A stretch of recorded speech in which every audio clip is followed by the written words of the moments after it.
Hello, everybody. Welcome to another SpongeBob discussion on More Layers. I'm Seth Mariano. And I'm Jordan Smith, and we are now entering season 3 of our SpongeBob miniseries.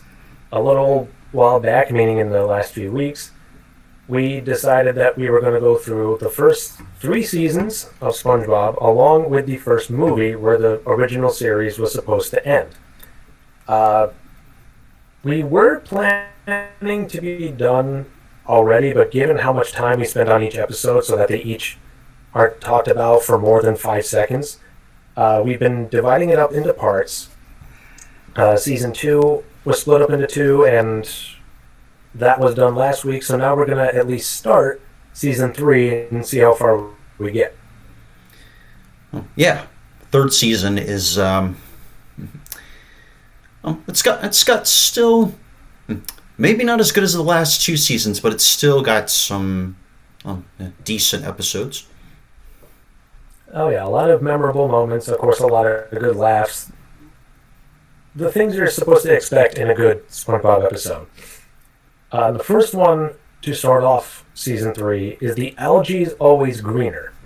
And in this one, Plankton has another scheme where now he swaps lives, literally, with Mr. Krabs so that he's the owner of the Krusty Krab and Mr. Krabs is the owner of the Chum Bucket.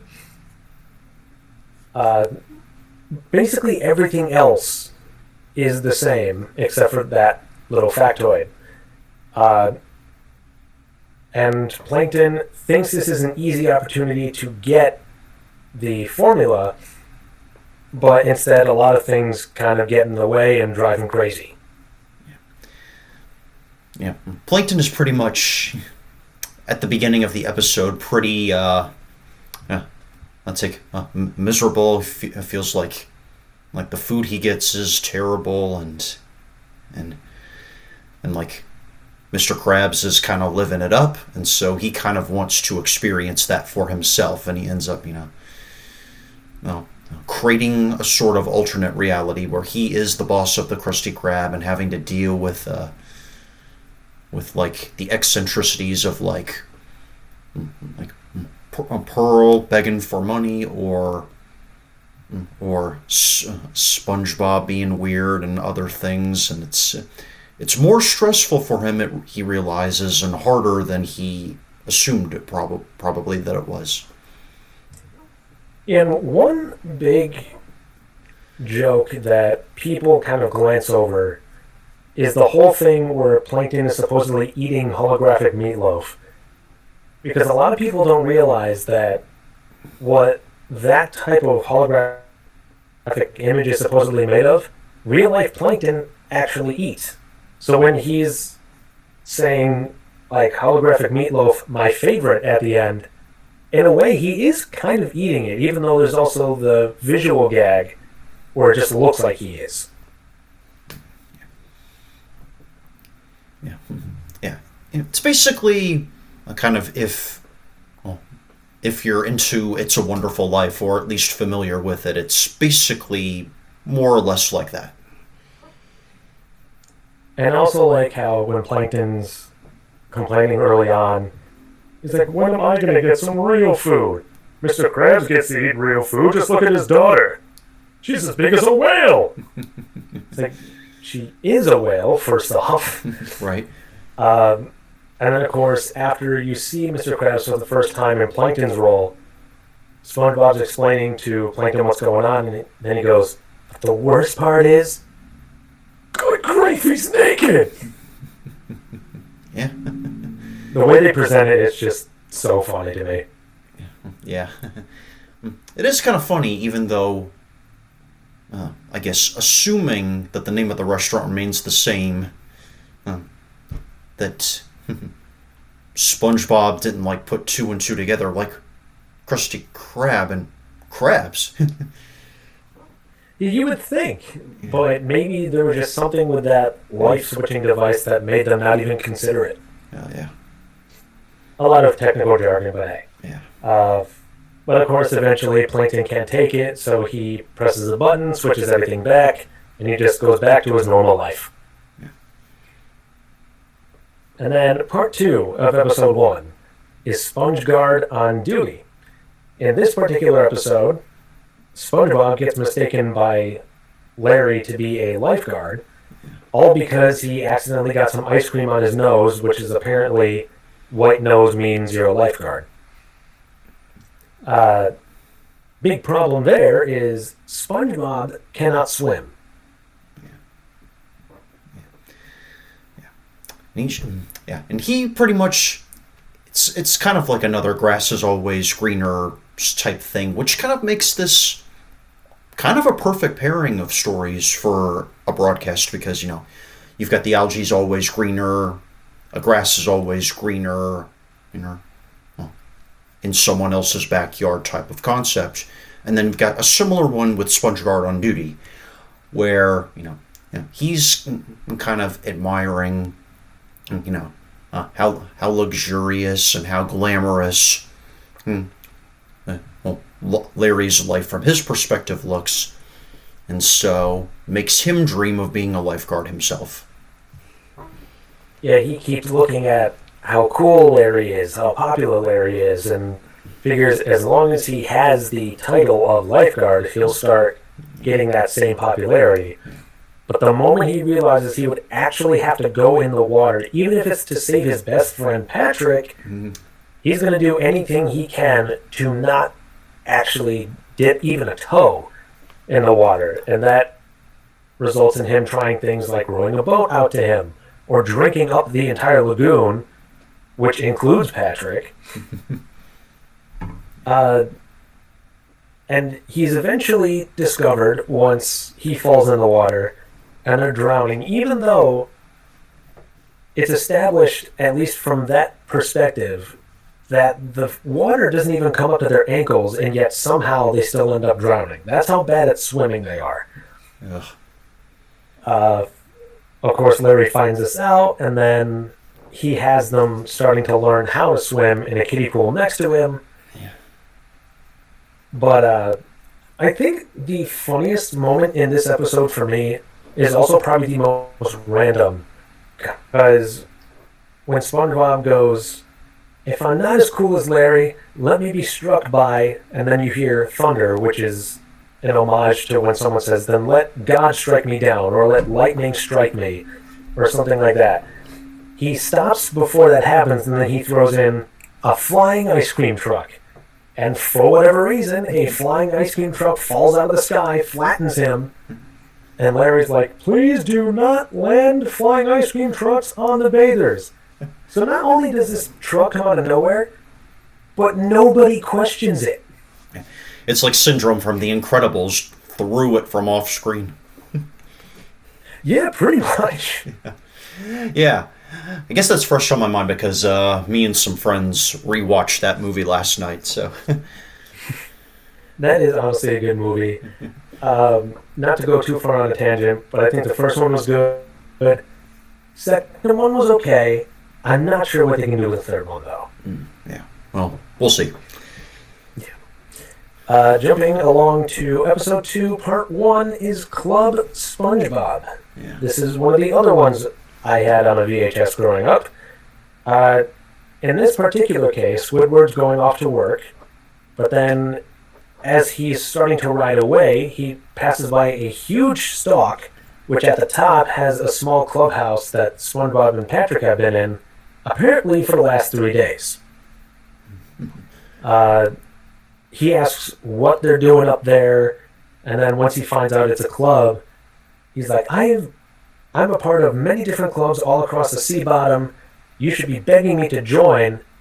He climbs up to them, and when he tries to climb back down, he catapults the entire thing into a random forest off in the distance, and now they're lost. Yeah. I'm pretty much stranded in like a seaweed jungle or something. That's pretty much what it is, yeah, like a big seaweed forest, jungle, something to that effect. Yeah. And anytime Squidward tries to leave, he just gets lost, ends up going in circles, going right back where he started. And around this time is a favorite joke of mine where they kind of break the fourth wall and acknowledge the length of an episode. We kind of saw that happen already at least once in Nature Pants when SpongeBob runs off into the wild, where Squidward is like, I give him 11 minutes. Because as we established, each SpongeBob episode is about 11 minutes long, and that joke is kind of brought back here, where after Squidward realizes how he's stranded and who he's stranded with, he's like, why must every 11 minutes of my life be filled with misery?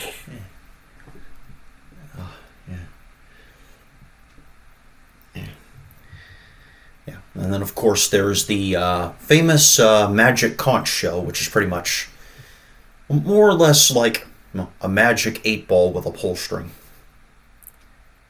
And it's somehow even more detailed than a magic 8-ball, because it only seems to respond accordingly based on whatever they say and whatever the situation is. Like SpongeBob and Patrick always listen to what it says, so they, of course, benefit from it. Squidward, at first, is reluctant to do so because to him it's just a toy. It doesn't have any actual power. But then, once he sees more and more how much good stuff SpongeBob and Patrick are getting, including a picnic full of food, even tables, tents, a campfire that's already lit, those drop out of a random plane by sheer coincidence, supposedly. And even then, Squidward's still reluctant. But then eventually he just gives in, tries to ask the conch shell if he can have something to eat over and over. And when he says, can't you say anything else but no? The shell says, try asking again. So he asks one more time. Not only does she say no, but says no in a very kind of sassy fashion, as if it somehow knows it's going to really upset him. Yeah, you can't get away from AI, Squidward. Yeah, especially in this day and age. Holy cow.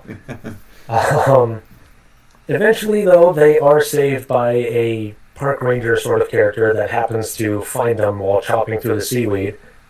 And it's discovered soon after that he, too, is part of the same club that SpongeBob and Patrick are involved with, but he also has his own magic conch shell, which is the reason he ended up coming to save them. And at that point, Squidward just gives up and says, all hail the magic conch, and sits down with them as they stop moving entirely. Yeah. Again, Squidward is on the losing side. Yeah, but he eventually figures, you know what the heck, if you can't beat him, join him. I don't think there have been any other episodes with the magic conch shell, which at this is kind of a shame, but at the same time, considering the fact that I still see people referencing it or kind of using their own magic conch shell type system in order to make decisions for jokes or whatever, shows just how much staying power that item has, even though it only appeared for a few minutes. And next, I believe, is My Pretty Seahorse is the next one? Yep, that's the next one. And in this episode, as the name implies, a seahorse is the main focus that SpongeBob finds, ends up adopting. The problem is he can't really leave the seahorse alone, or at least he doesn't want to. So he brings her to work, which causes some problems because that seahorse loves to eat a lot of things. Whatever's in sight, it may eat. And eventually that includes the money in Mr. Krabs' vault. So SpongeBob supposedly gets rid of it, but he ends up still sneaking it in. And you see Patrick at some point who pops in, and he's got a board nailed to his head for some reason. And when SpongeBob finally decides, yeah, he's going to let the seahorse go because it's for the best, the seahorse is already gone by the time he started ranting. And as he turns around with his eyes closed to say, just get out of here, you stupid animal, Patrick happens to have walked in, and after he says that, he just turns around, walks the other way. Oh, dear. And then I guess, if I remember correctly, the episode just ends with Patrick repeatedly walking into a door because the plank that's nailed to him is constantly hitting the door frame. Because the plank is still, like, attached to his head. Yep, exactly. I don't remember if it's fully explained as to why. I'm going to have to watch that episode again to be sure. But there is one scene in here that's quoted quite a bit, even if, from what I've seen, this episode isn't one of the more popular ones. It's when SpongeBob first brings the seahorse named Mystery to the Krusty Krab and ropes him up outside. Somebody thinks it's a kiddie ride. He's like, I can't find the coin slot. Cuts to him off screen. Here it is! You just hear a sound effect as if he tried to put it in a supposed slot, and then it just shows Mystery kicking him into the horizon. Oh. Which leads to one of the many times where somebody just randomly explodes. Yeah, My Pretty Seahorse doesn't seem to be one of the most talked about episodes. In fact, honestly, I personally keep forgetting it's part of the third season. I thought it came later. Yeah. But it's still a good one. But now we jump to Season 3, Episode 3. Part 1 is The Bully. And we kind of referenced this episode briefly back when we were talking about Season 1. Because in Season 1, there was an episode where SpongeBob and Patrick think they're on the moon. So they start going alien hunting, quote unquote.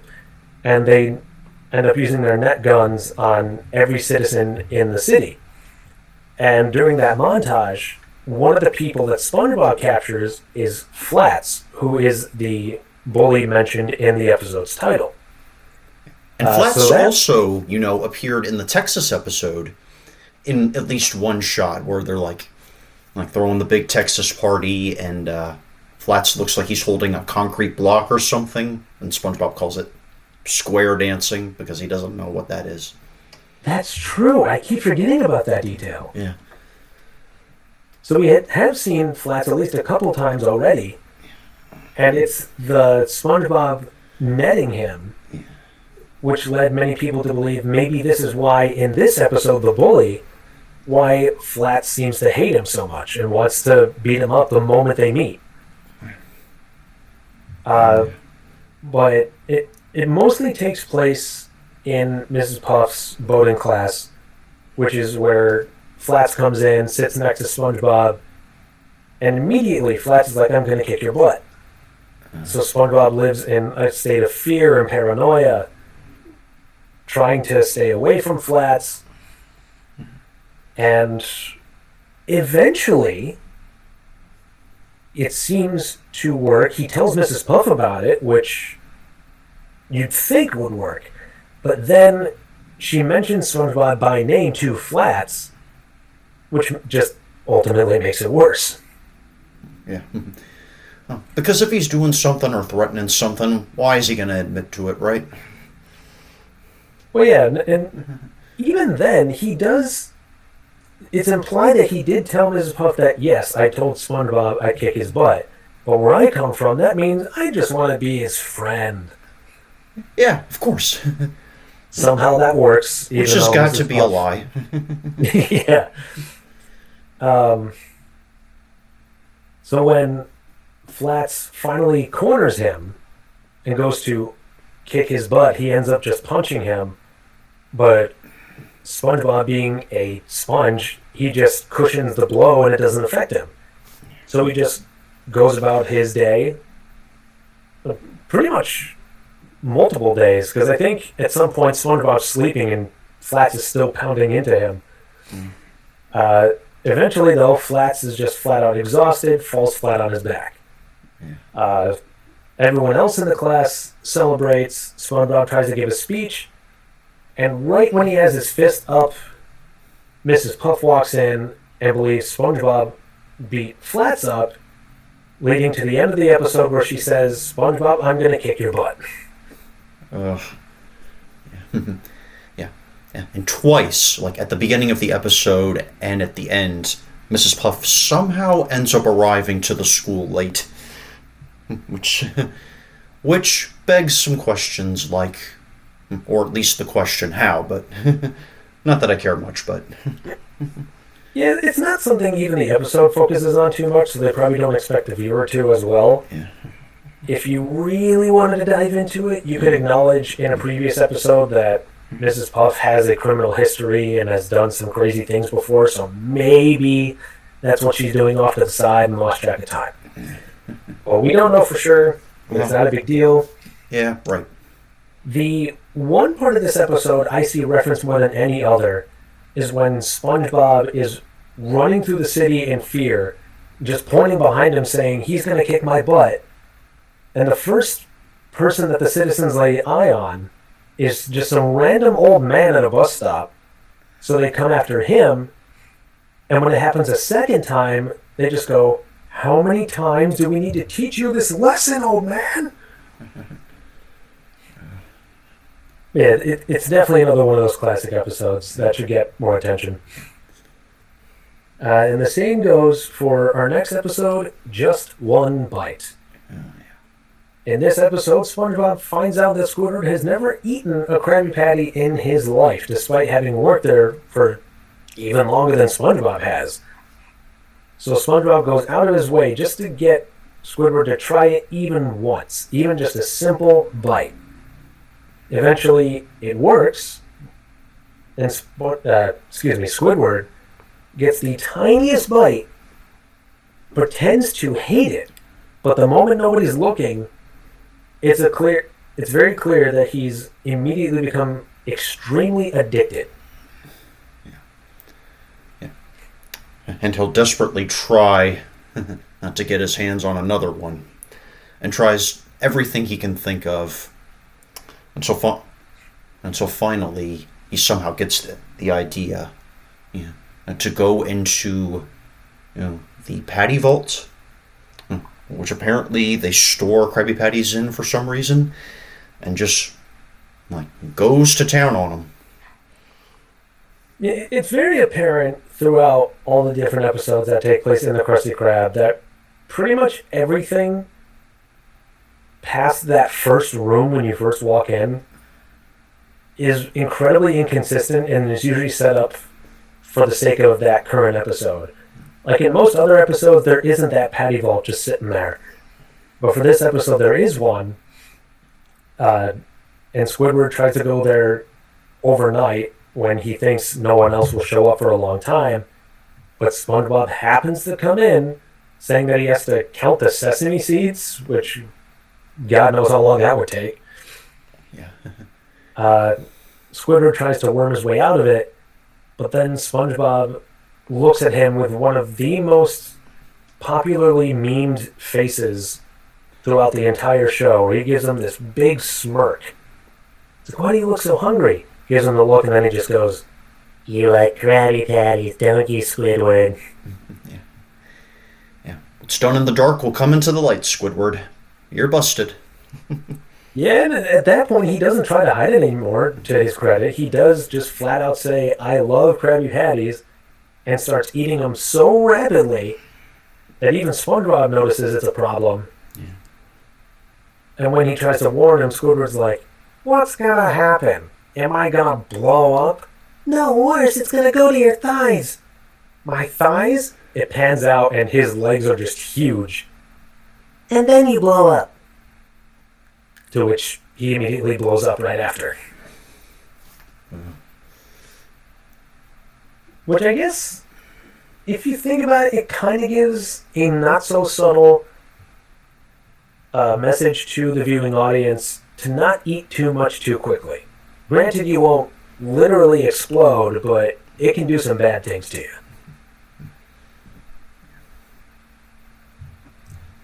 And then we jump to Season 3, Episode 4. According to IMDb, this is another one of those top-rated ones.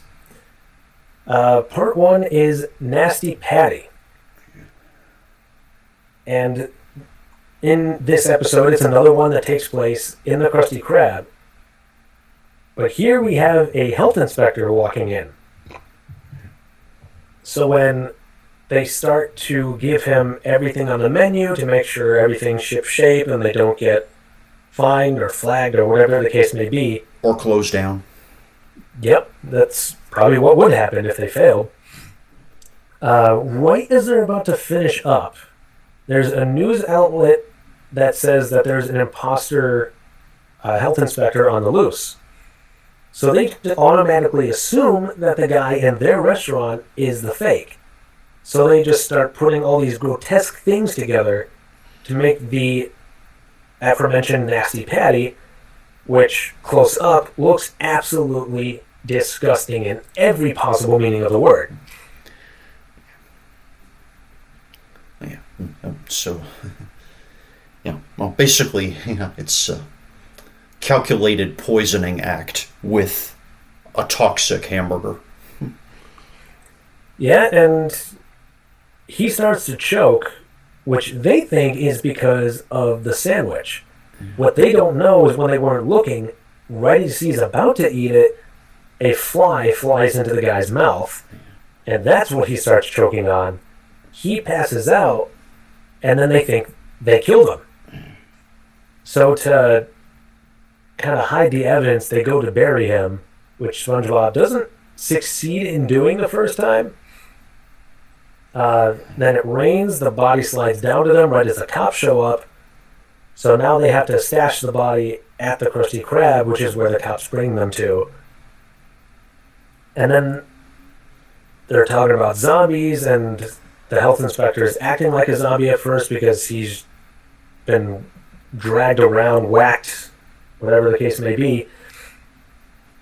And eventually he's like, at the risk of hitting me again, I give you this. And the Krusty Krab is passed. Nobody gets arrested, despite the cops pretty much having all the evidence they would need to arrest somebody.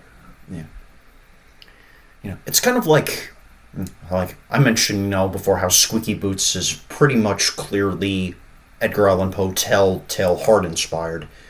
This was probably that next level, and I think this is pretty widely considered one of the darkest episodes in the whole series as well.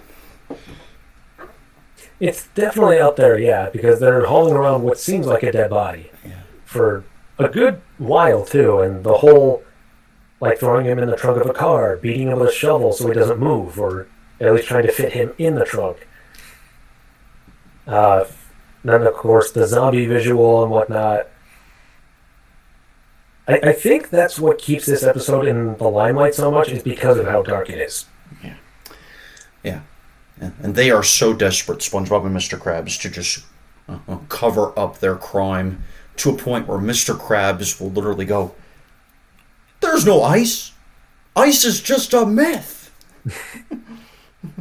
And if he really has to, which he's done before, he'll rat out SpongeBob so he doesn't get any blame for it. Right.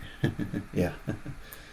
But going from a darker episode to another one of the more humorous ones, and this is probably the reason why this episode 4 is top rated, is because of this episode, Idiot Box. Now, for those that don't know, Idiot Box is usually a term used for a television, which is kind of what this episode revolves around, at least at first. Because SpongeBob and Patrick are waiting for their delivery, which, to Squidward's surprise, is a giant television. Problem is, at least to him it's a problem, they toss the TV, and the reason they ordered it is so they could play in the box. Yeah. Squidward, of course, takes advantage of this by bringing the TV into his own house. But as they start playing in the box, Squidward starts hearing noises, and SpongeBob, in another one of the biggest memed moments in the show, talks about how they're using their imagination. Yeah. Yeah, I think I've seen a meme of that. I forget, I don't remember if it said imagination or some other word, but I have seen the iconic rainbow shot meme. The most popular phrasing I see people use, if they're not using the word imagination, is SpongeBob going, "Nobody cares." I might have seen that one. It's entirely possible. That template is everywhere. Yeah. So you might have seen that or some other form of it. So they're using their imagination to do all these adventures and stories. And Squidward's hearing all these supposed sounds too. But anytime he goes to check on them or trying to figure out how he's hearing these sounds, anytime he goes to look, there's nothing there. He thinks maybe there's a button. Maybe he thinks they have some tape recorder that's pulling all these sounds to mess with him.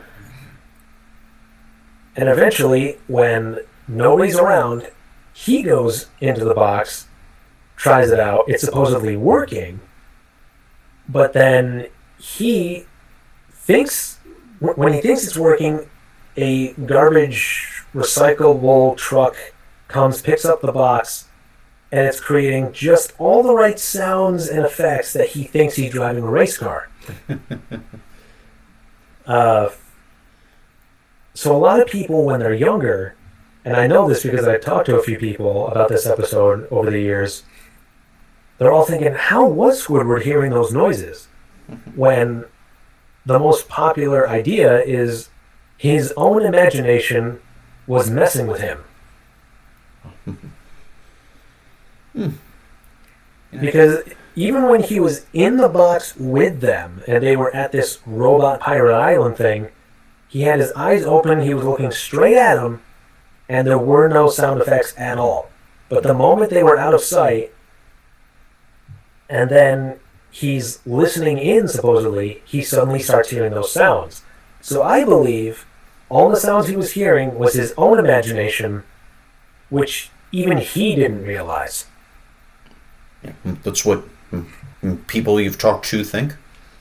Well, that's what I started to think, especially after I've seen the episode a few times, and then I expressed that idea to other people, and they seem to think it's very plausible at the very least. And then the episode ends with him being dumped in, well, garbage dump. And when SpongeBob and Patrick come out the next day to see that their box is gone, they're like, let's go see Squidward. Yeah, I hope he's not feeling too down in the dumps today. And it ends with one of those sound effects where they acknowledge, yeah, he just told a bad joke. But it's definitely a popular episode, heavily memed, without a doubt. It's just a good one to watch if you haven't before. Yeah. And then Season 3, Episode 5, we have reached the 4th episode of Mermaid Man and Barnacle Boy. The first season had 2, the second season had 1, and there's at least 1 here in Season 3. And this one is probably one of the most talked about outside of the third one, because in this episode, Mermaid Man and Barnacle Boy are at the Krusty Krab, and Mermaid Man removes his belt so that he has more room for food. Accidentally leaves it there, and SpongeBob, realizing what is now in his hands, he takes advantage and starts messing around with it in the back of the Krusty Krab. And the most popular feature he's using, granted by accident, is the shrink ray. And his first victim, if you will, is Squidward. And then after he shrinks him down, he goes to Patrick saying, what should I do? Which leads to a moment that I certainly quote, as well as some of our friends, where Patrick is like, You got it set to M for me, when it should be set to W for Wumbo. It's like, Patrick, I don't think Wumbo's a real word. Come on, you know. I Wumbo, you Wumbo, he, she, me, Wumbo. For some reason, that convinces SpongeBob, so he tries it, ends up shrinking Patrick too. Basically, Wumbo is kind of one of those universal-ish words, like womps or shalom or Hyuga or whatever that word is from that Frozen musical. Yeah. So. Oh, Higa, yeah. And of course, it's another one of those episodes where somebody says the word pickle, and for some reason I laugh. Shortly after Patrick is shrunk down, SpongeBob starts shrinking everybody down because they keep startling him, and his instinct is to press the button, which causes them to get smaller. Eventually, he has the entire city in a jar. And once they finally escape, they all crawl into his body, start messing with his organs and whatnot, which, because it's a kid's cartoon, they keep it relatively non-grotesque. Even when somebody kicks him in the back of the eyes or boots him in the stomach or something to that effect. So, eventually SpongeBob has the idea, since he can't make everyone else big, he would shrink himself and the city so that, from their perspective, everything looks normal. And it pays off. Except for one detail. The one person who wasn't in the city at the time was Plankton. Because right as the episode ends, he pulls in off a bus, says it's good to be back, and then realizes how small the city is. What has the universe been telling you, SpongeBob? With great power comes great responsibility. It's such a popular quote. Even after it was said in Spider-Man, it has been said in other Spider-Man films, but it's definitely been either said directly or greatly referenced in other forms of media.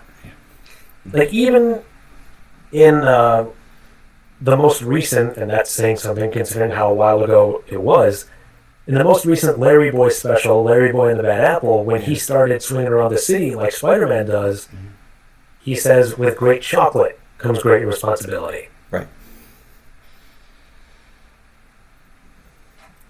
And then part 2 of episode 5 is Doing Time. This is another episode where, for one reason or another, Mrs. Puff winds up in jail.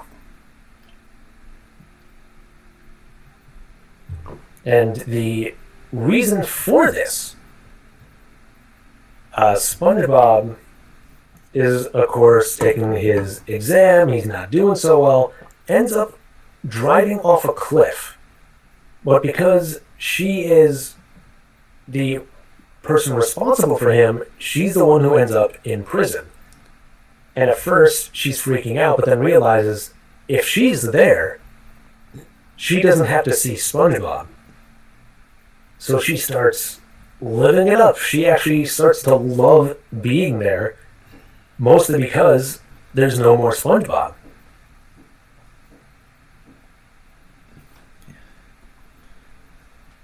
Yeah. I never saw that one, I don't think. Really? Yeah. Oh.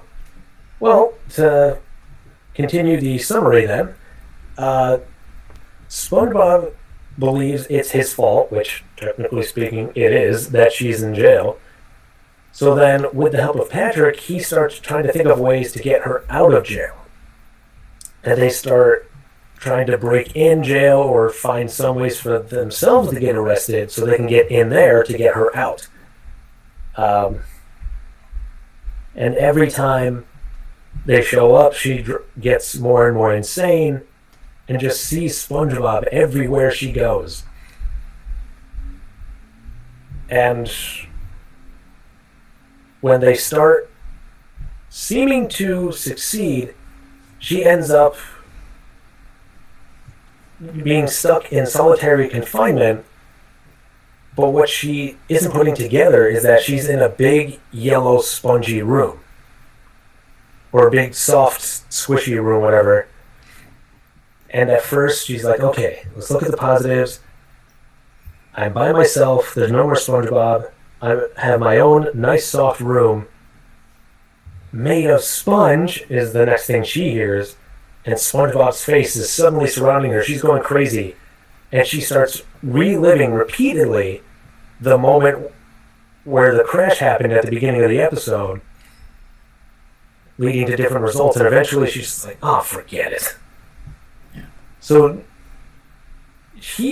they never succeed in getting her out of jail, at least in this episode.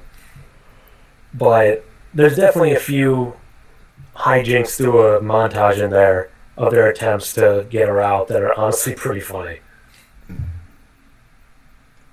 Then we jump to Season 3, Episode 6. Part 1 is Snowball Effect. This is probably, when I had the opportunity, one of the episodes I watched more often when I was growing up.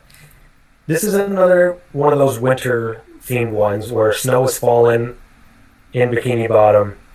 SpongeBob and Patrick start engaging in a snowball fight, which Squidward is entirely against at first, but after being provoked multiple times, he starts taking part.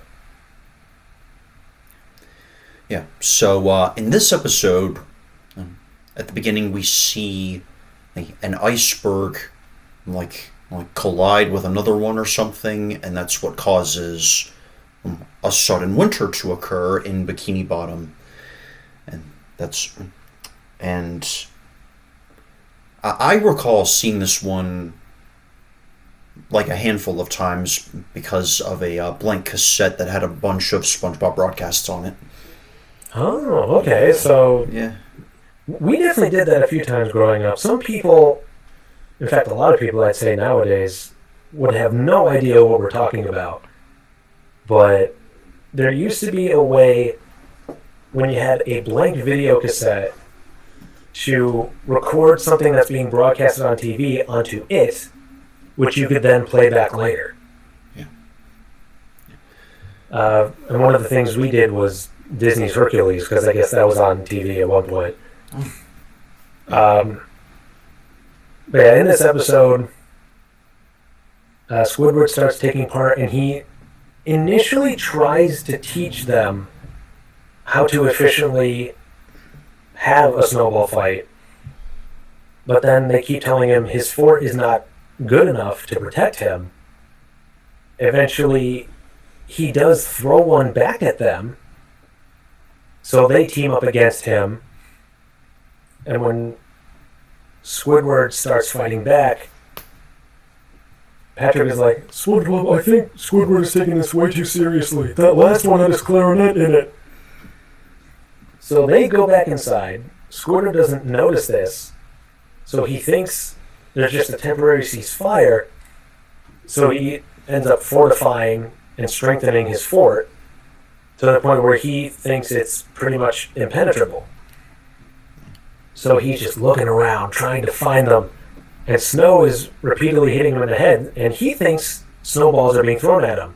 So he just wildly throws snowballs through the air trying to find them, when it turns out it's just a tree with snow falling on his head.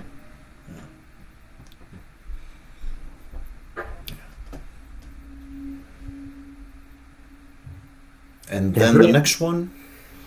The next one is One Krabs Trash, where Mr. Krabs gives SpongeBob a priceless hat, or at least it's priceless at the time, but we'll get to that. He thinks it's just a piece of trash. SpongeBob immediately takes advantage of it. It's kind of like one of those soda drinking hats where you would have a couple cans on either side with a straw that connects to both of them, and then you can just drink out of them that way.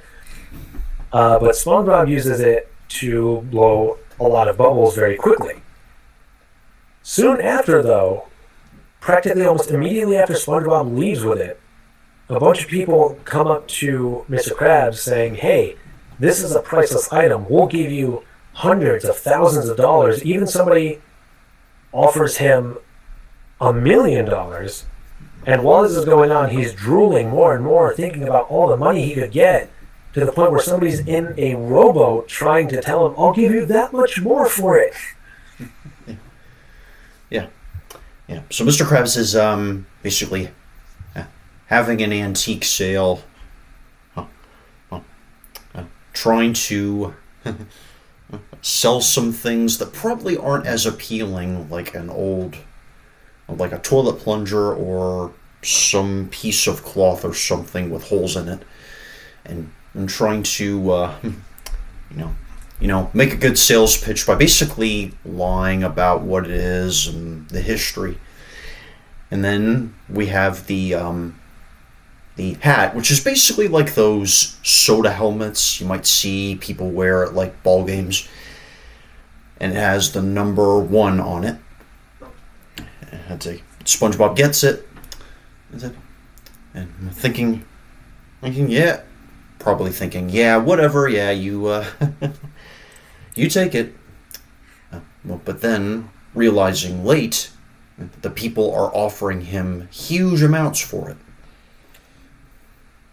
And at that point, he does anything he can to try and get the hat back. And one of the tricks he tries is pretending to be a ghost to scare SpongeBob, saying the hat actually belonged to somebody named Smitty Werben Jaegerman Jensen. And SpongeBob actually finds a grave with that name supposedly on it, even though technically the grave itself says Smitty Werben Jensen. So it's not the actual name, but it's close enough. Yeah. SpongeBob puts it back on the head of the person in that grave. Mr. Krabs finds it, tries to take it back, and then the skeleton of that man, as well as a bunch of skeletons in the area, start coming after him saying, "Hey, I just want the hat back."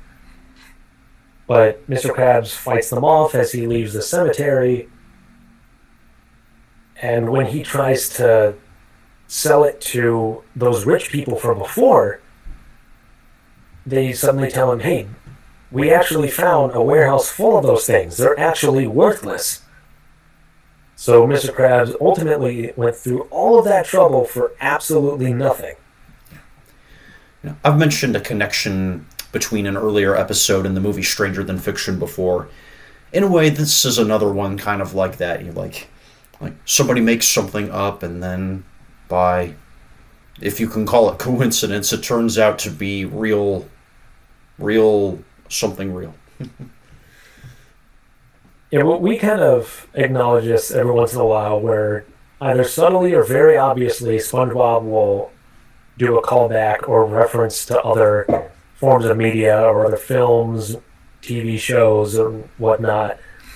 Like one of the more blatant ones that we've talked about before is in the episode with the hash-slinging slasher that just shows Nosferatu. And even though most kids would not know who that is, the grown-ups would see that and be like, "Wait, I know that guy. What's he doing here?" Yeah. And what I'm saying is, a character in the story makes something up, and then it shows as being real later. That kind of thing. Yeah, pretty much. And one thing we didn't mention is a joke that I've also seen been turned into a meme a few times, is when Mr. Krabs is in the cemetery, he sees Squidward show up. And when you just see flowers being placed at the grave when Squidward walks away, like, who could he have possibly been coming to see? But then the gravestone just says, "Here lies Squidward's hopes and dreams." What a baby. Which, Squidward didn't hear him say that, but after Mr. Krabs finds out the hat is worthless, he starts crying rivers, quite literally. And Squidward walks by him saying, "What a baby." So I definitely like coming back to this episode, especially just to hear the characters say Smitty Werben Jaegerman Jensen. Yeah, sure. Then episode 7, starting with As Seen on TV. In this particular one, Mr. Krabs decides he wants to make a commercial to try and bring more people to his restaurant. The problem is he leaves Squidward in charge of it, and Squidward brings in everything that he thinks is necessary to make a high-quality commercial. But then, of course, Mr. Krabs being who he is, he gets rid of pretty much everyone except for the clown that Squidward hired, and he makes an extremely low-budget commercial.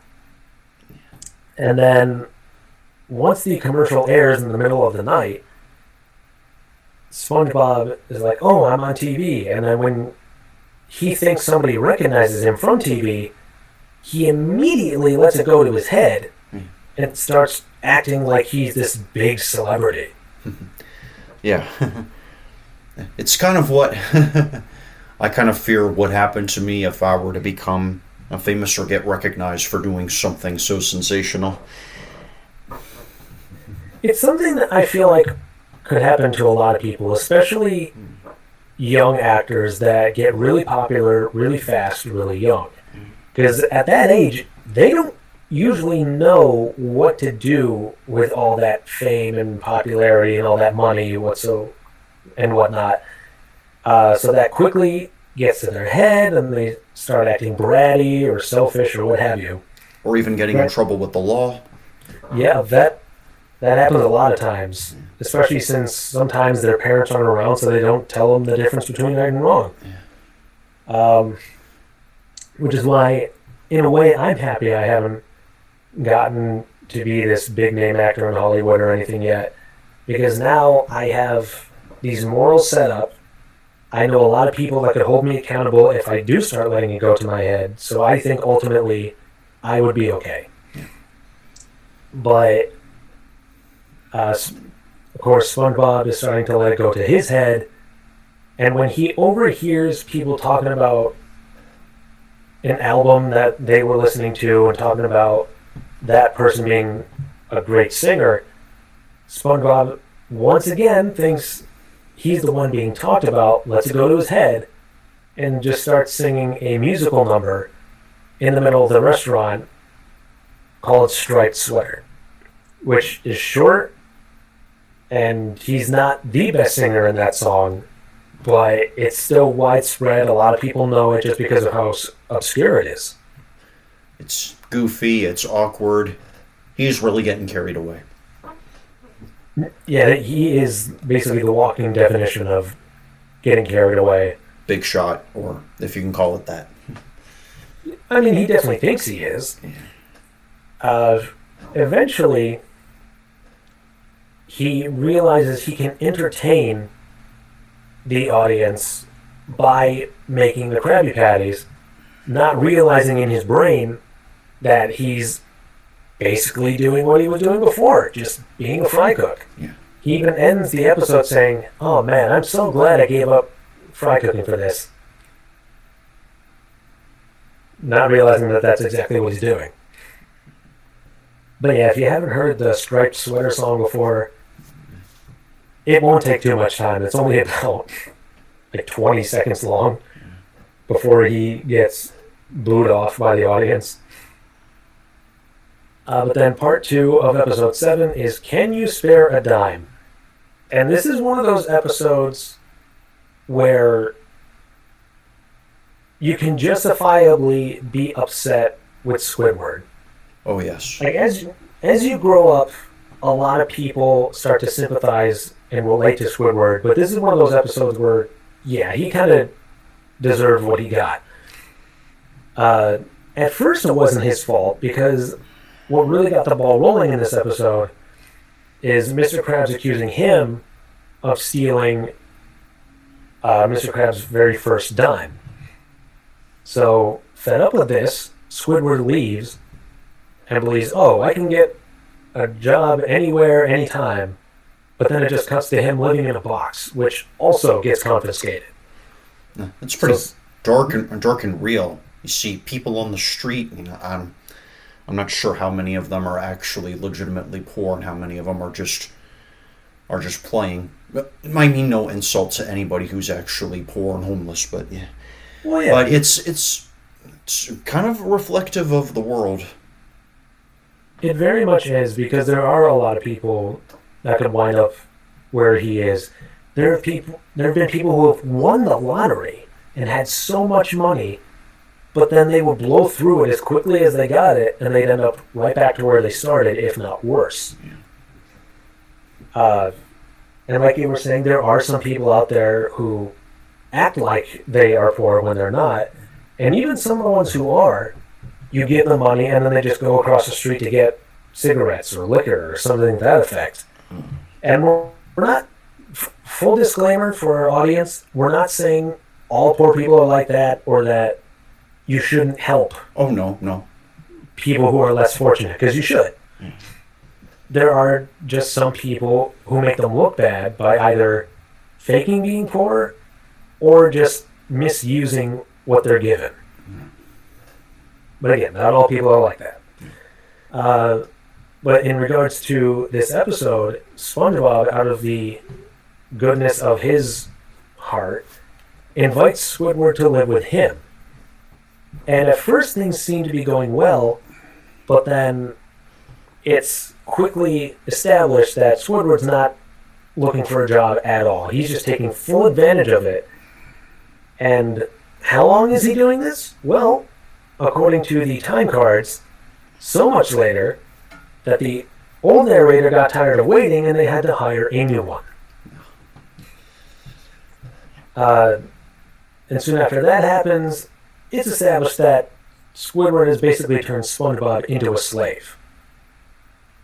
And this is one of those few episodes where the roles are kind of reversed, where instead of SpongeBob being the annoying one and Squidward getting upset, Squidward is very much annoying and very much mistreating SpongeBob, right up to the point where SpongeBob just cracks. And when he's finally had enough, he drags Squidward in the mattress back to the restaurant, and when he tries anything to have Mr. Krabs rehire him, he gets ticked off, lifts Mr. Krabs by the throat, which, of course, SpongeBob doesn't normally do, but at this point, he's very livid. And when he's shaking Mr. Krabs around so violently, all of a sudden the dime drops out of Mr. Krabs' pants, hits the floor. And apparently, Mr. Krabs has been in business for so long that his first dime was a giant circular stone. Oh, like a lug nut or something. Yeah, kind of. Yeah. So realizing that Squidward, of course, never actually took the dime, Squidward gets rehired. But it doesn't last too long, because then Mr. Krabs accuses Squidward of putting the dime in Mr. Krabs' pants. And the episode ends with a here we go again situation, where it just shows SpongeBob not saying anything. He just has a blank look on his face as he puts the maid outfit back on, thinking that everything that he just finally got out of is going to happen yet again.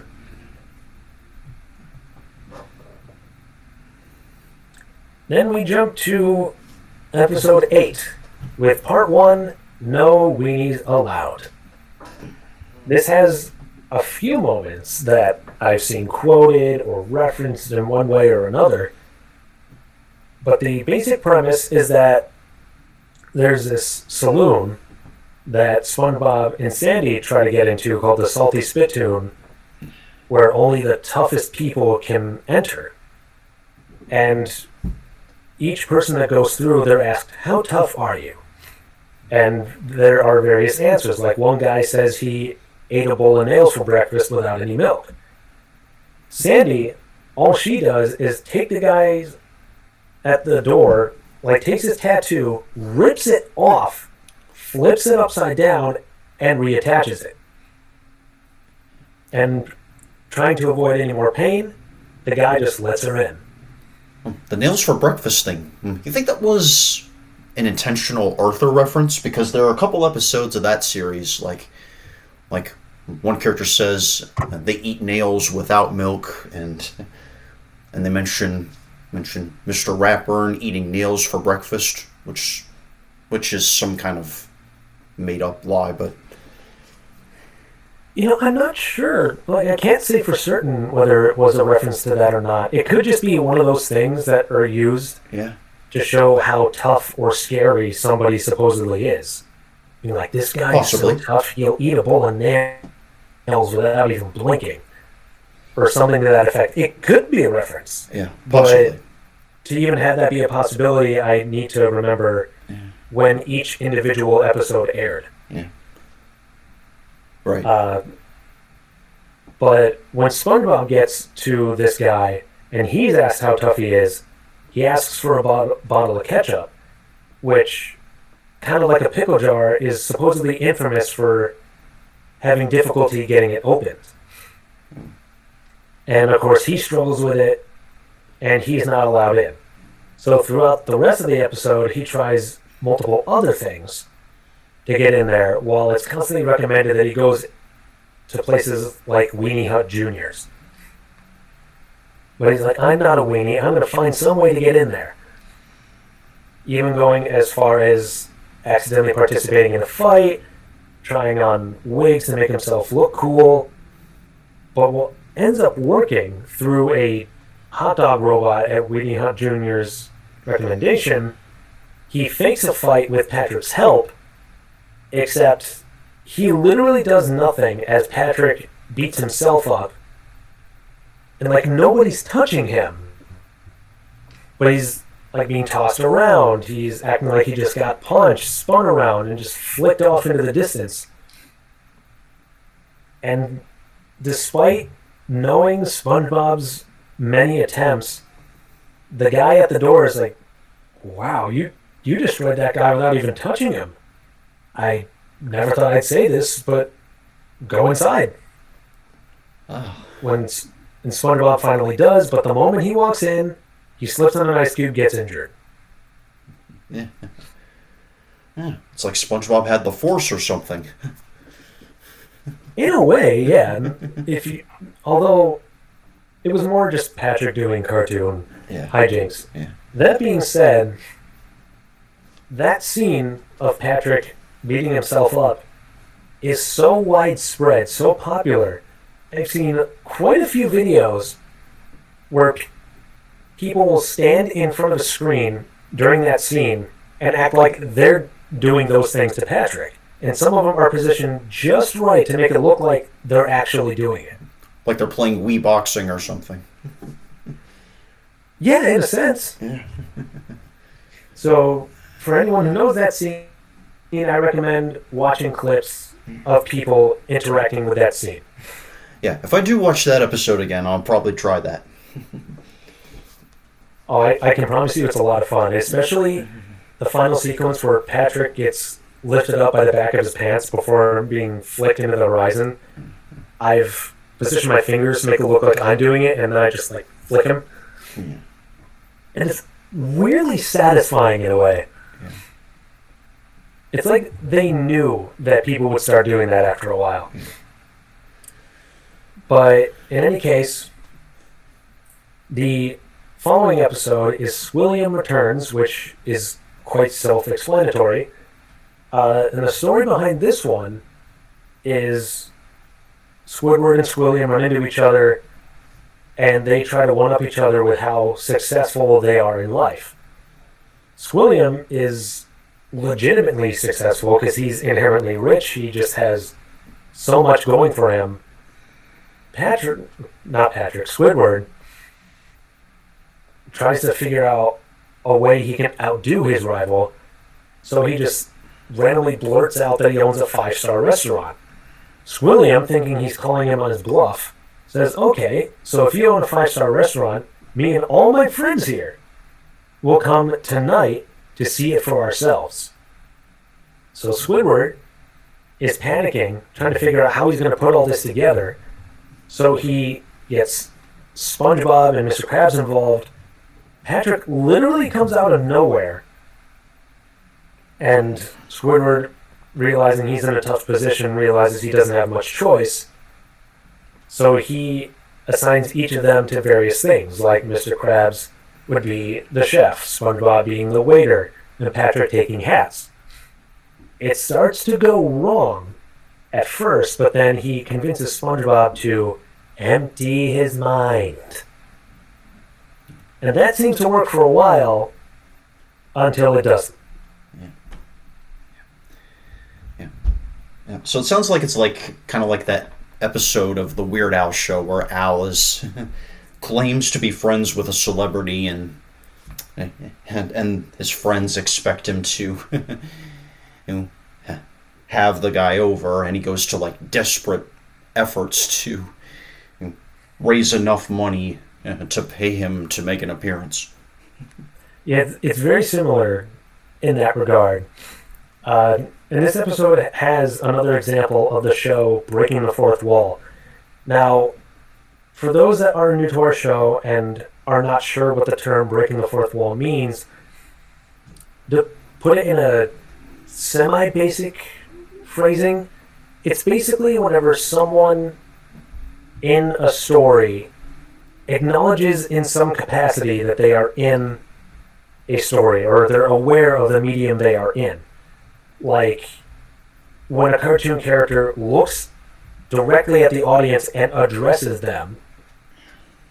Like, Dora the Explorer is a popular one where she's constantly saying, hey, do you see the such and such in the distance? Yeah. And probably one of the most famous fourth wall breakers is Deadpool.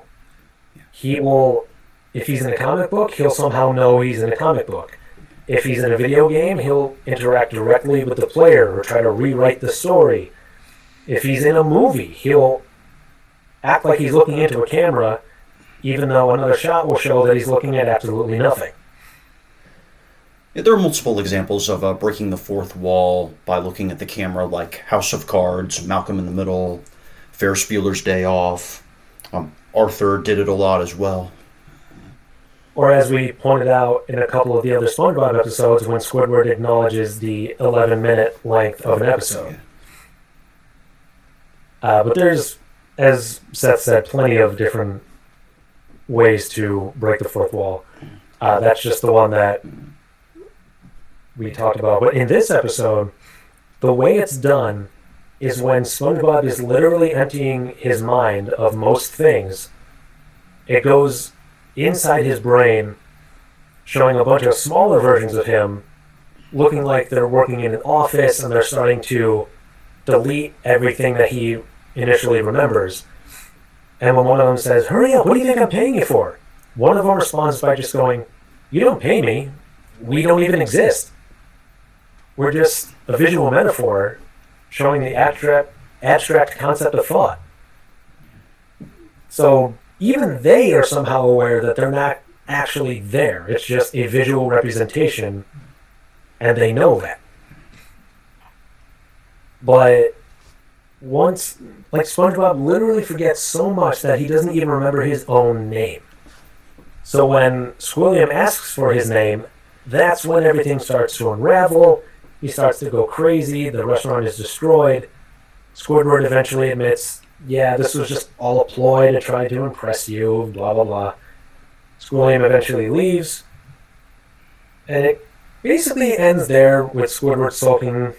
Everyone's trying to recover from the events of that night. But it is one of those times where you kind of sympathize with Squidward, because, yeah, Squilliam is more successful than he is, but he loves to rub it in his face. And then we get to episode 9, part 1, being Crab Board. And this one starts with SpongeBob watching this supposedly scary robot movie. And he's so terrified of it that even the next day at work, anytime he thinks he sees or hears something resembling a robot, he freaks out. So as the episode moves on, he starts to believe for various reasons that Mr. Krabs is a robot. And somehow he ends up convincing Squidward of the same thing. So they try to interrogate him, and things go south real fast. I don't know if this is one that you've seen or not. Oh yeah, this is definitely one amongst that collection of episodes on my blank cassette, so yeah. Oh, okay. I'm definitely familiar with pretty much the whole thing. And one of the more popular lines, at least between me and my friends, is when they're like, okay, let's get the Navy on the phone. Maybe they can help us.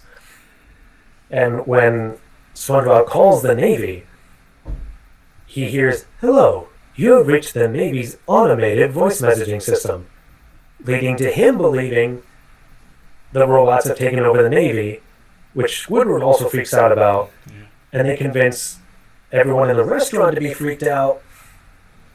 But then Mr. Krabs starts displaying various things that SpongeBob said robots can't do. So Squidward just goes, "How did that movie of yours end?" And SpongeBob goes, "Oh, there were no robots at all. It was just their imagination."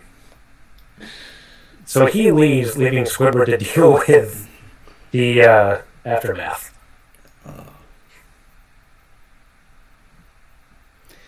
And then after that, Rockabye by Valve, which involves SpongeBob and Patrick encountering a stray or lost, I guess, scallop, or orphaned scallop perhaps, and pretty much kind of adopting it, taking it in, raising it like their own kid. And for a little extra context, in the SpongeBob world, these scallops are basically their version of birds. Yeah. Like it even tweets like a bird, it flies around like a bird. But in any case, they start taking care of this thing, and then it quickly develops into acknowledging the stereotypes that are often associated with the classic mother and father situation, especially in previous decades, where the mom stays at home, does a lot of the chores around the house, and while the father's off at work doing God knows what. But of course, it's done for a laugh. It's not meant to establish these stereotypes necessarily. But it's quickly established that Patrick is just extremely lazy and doesn't really help take care of the kid at all. And after SpongeBob shows him how much work is actually involved and how many diapers he uses, Patrick starts to say, "Okay, I'll make it up to you." And at first, he doesn't, and they start arguing. And this scallop jumps out the window. And they start freaking out, thinking, wait, does he know how to fly yet? So they go to catch him. They don't, but that's when the scallop starts flying. Yeah, and that's pretty much when the scallop moves on from the nest, as we kind of say with kids when they grow up.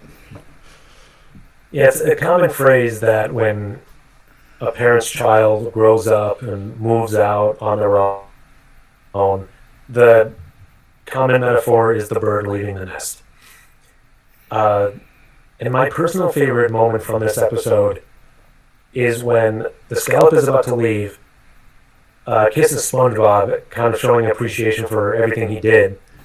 Patrick's like, "Hey, what about Daddy?" to which the scallop responds by dropping a rock on his head and then kissing him. And with Patrick, with a derby voice, he's like, "That's my boy." Yeah. And multiple times, even when Patrick is doing what he claims, or what he would describe as work, he's pretty much just watching the same scene, the same unseen scene of somebody getting conked on the head with a coconut. Yeah, whether he's at work, which is actually just him at his own house, or in SpongeBob's house, all he's doing is watching TV, and apparently that one scene.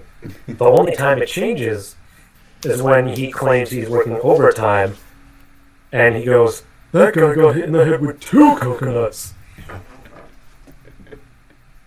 But it's a classic episode. It has some laughs in there. And actually, another moment in that episode that I think of that for some reason makes me giggle is when they're trying to decide who's going to be the mom, who's going to be the dad.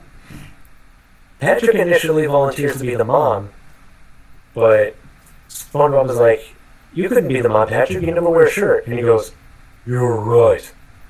If I was a mom, this would be kind of shocking." and as he's saying that, it pans out to show that all of a sudden he's just this big, hairy, beer-bellied person. So yeah. And then probably our final pair of episodes for the day. Season 3, Episode 10, another one of those top-rated ones, starting with Wet Painters. And in this particular episode, Mr. Krabs hires SpongeBob and Patrick to paint one of the rooms in his house. And the one thing he absolutely warns them not to do is to get paint on his first dollar. Because, according to him, the paint doesn't come off. But they do, right? Well, they do eventually succeed, but of course, being SpongeBob, there are some hijinks involved before they get to that point. Like, eventually, one tiny drop of paint is freaking them out because it's bouncing all over the room before it hits the wall. But the most panicked moment is when they end up accidentally forming a giant paint bubble. And SpongeBob's freaking out like, what could be worse than a giant paint bubble? And Patrick just casually goes, Oh, I know. blows up another one, 2 giant paint bubbles. and those two merge into one. It's like, I don't think this bubble can get much bigger. Nonsense. So he just starts pumping it up like a balloon. It explodes, and it somehow hits everything on the wall that it's supposed to. Like, it doesn't hit any of the ornaments, it doesn't hit any of the hanging pictures or anything like that. But there does end up being one single tiny drop on the dollar. The one thing they were not supposed to hit. Yeah, that's what I was asking. If it got paint on the dollar. I thought you were asking if they did succeed in getting the walls painted. Okay, so they did accidentally get one drop of paint on the dollar. They try getting it off. They end up constantly making it worse to the point where eventually the entire dollar is just covered in paint. So before Mr. Krabs gets back, they try to hide it. So Mr. Krabs comes back, and then he does eventually discover that, yes, they did get paint on his first dollar. So they think they're in big trouble. Like, they think their lives are over. But then Mr. Krabs actually reveals that there is one way to get the paint off, and that's with saliva. So he starts licking it, all the paint comes off, and it's just like new. Perhaps the most famous quote, "We're not cavemen, we have technology." And you would think, based on that honestly very famous and very funny quote, that, oh, they're going to use technology to somehow get rid of the pain. But what Patrick does, being Patrick, is he grabs the random computer that's sitting there and just repeatedly slams it over the dollar, trying to somehow get the pain off. But this is another episode that actually breaks the fourth wall now that I think about it. Because there's a sequence near the beginning where SpongeBob is trying to get the paint can open, or... No. He already has the paint can open, but he's trying to actually start painting the walls. But hours are going by and he's doing absolutely nothing. And eventually it says something like 3 hours later, and all of a sudden Patrick pulls the time card off the screen and he goes, Can you move it along? I'm all out of time cards. But when Mr. Krabs reveals that, yeah, saliva does take the paint off, like, oh, so you just told us to not do that so we'd be careful? And Mr. Krabs just goes, nah, I just like messing with you. So they leave out of frustration, and Mr. Krabs is laughing so hard that he's spreading saliva everywhere, and all the paint that just got on the walls comes right back off. So he's right back to square one. And then the final episode of today is kind of a guilty pleasure episode of mine, meaning that I can't fully explain why I like this episode so much, when it's an episode that I love coming back to, at least semi-regularly, called Krusty Krab Training Video, where It's kind of like one of those videos that you see when you start your new job and they put you in an orientation where they show you this welcome video, what to expect, what it's like working there. And that's basically what they're doing here. They're acting like the viewing audience is a new employee, and they're showing you around, like, this is the front desk, this is what customers typically order. And the whole time, SpongeBob is trying to get the narrator to say what the secret formula is. I definitely remember watching this one a few times with my mom. And I love the moment where Patrick comes in, hears the narrator, and he, SpongeBob, Squidward, they all respond in some capacity to this guy, even though he's nowhere to be seen. They just hear his voice. But probably one of my favorite moments, I gotta think about this now, is when Patrick comes in, and when he tries to start ordering, he starts dozing off. And it's taking so long that they cut away and then come back later, they're in the exact same position. So, with the narrator's help, Squidward just recommends, Patrick, if I can make a suggestion, why not just order a Krabby Patty? And Patrick's like, great idea, one Krabby Patty, please. And without thinking, Squidward goes, is that for here to go? Oh! And then, of course, Patrick goes right back to thinking, kind of drifting off to sleep, and Squidward repeatedly just bangs his head against the register. To which the narrator's like, hang in there, Squidward, it's all part of the job. And of course, as I mentioned, they're kind of teasing multiple times throughout the episode that this narrator is going to reveal what the secret formula is. And he starts setting it up in like the last minute of the episode, and he gets SpongeBob really excited. He's like, oh, you ready to hear what the formula is? Are you sure? And right as the episode ends, the narrator goes, okay, the secret formula is... And then the episode ends right there. Yeah. It's like, oh, not even the audience is going to know. Oh, no. They don't tell the people the KFC chicken formula, so we're not going to hear the Krabby Patty formula. Yeah, as far as we know, the only person who officially knows what the formula is Mr. Krabs himself. Oh. Because it's established in other episodes that he doesn't even allow SpongeBob, who makes the sandwich, to know what the formula is.